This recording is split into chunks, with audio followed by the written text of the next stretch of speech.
Hello, Wally Carmichael here. We're going to talk about shoes today and what type of shoes should you be using for your workout. If you're a runner or if you're doing programs like Insanity or P90X or Crossfit or anything like that, you need to make sure that you have the right footwear. It's extremely important. I have to admit, when I first started Insanity, in fact, the first 2 or 3 rounds of Insanity, I did in my Asics running shoe.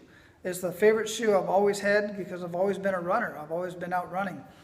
So I always used Asics. It was the best shoe that I found for my foot and for my running style. But, and Shaun T and Tony Horton and these guys kept saying, make sure you have the right shoe for the right program. And for P90X and Insanity specifically and CrossFit, you don't want to have a running shoe unless you're doing the running parts. There is some running that you do in CrossFit.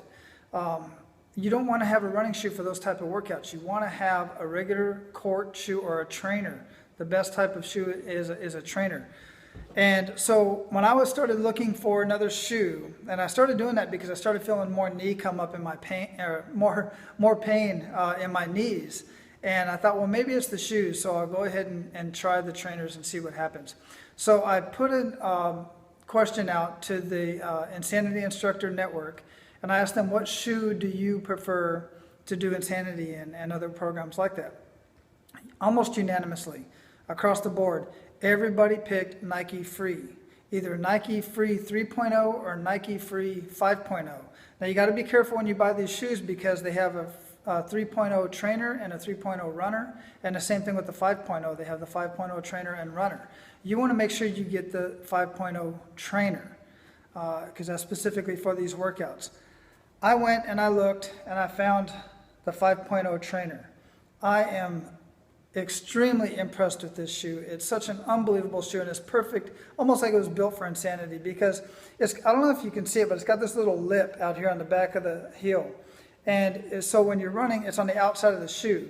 So when you're running and you're moving back and forth and doing those 1, 2, 3s or something like that, you're not going to tip over. You're not going to twist your ankle.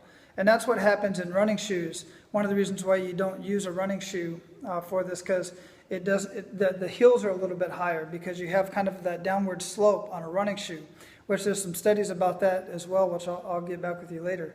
But it's like almost like a high heel, so you're going to twist your ankle and flip over, and it's not a good position to be in. Besides that, this sole is very soft, very cushiony, and it's flat. And it just right away, I felt the difference right away. So I've done about 5 or 6 workouts with this shoe already, and I'm just extremely impressed about it. Now the 3.0, my wife has the Nike Free 3.0 runner because she's a runner and she's running the half marathon this weekend. I'm so proud of you, babe. And I'll be there at the end to take care of you. So, you know, find the right shoe. There's other shoes that were mentioned by Insanity instructors that they like. There was the 3.0 trainer. There was also Reebok has a Reebok CrossFit, which I tried that one on. I didn't care much for that, but that was just me because I have plantar fasciitis pretty bad. I feel it mostly in the morning, so it helps me a lot. For those of you who are flat-footed, like Shaun T, in fact, is flat-footed. He works out barefoot when he's at home.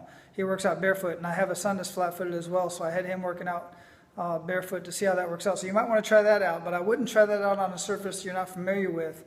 I would try either a flatter sole, like maybe the Vibram, not necessarily the 5 fingers, but the Vibram makes another full covered shoe that's like a flat foot. So give those a try as well. These right here run about, this one was $78.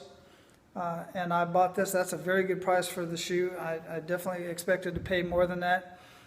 So I'm going to put some more information about the shoes and links and whatnot in the description, so please go ahead and take a look at the descriptions. And if this video has been at all helpful to you and you think it might be helpful to somebody else, please share it with other people so that they can have some of this information as well. Do your research. Make sure you have the right shoe for your workout and the right shoe for your foot and your workout style or your running style. It's extremely important. I can't stress it enough. It will help your knees, your ankles, your back. It helps so many things. It helps your performance. All right, that's enough. I hope you have a great day and share this information.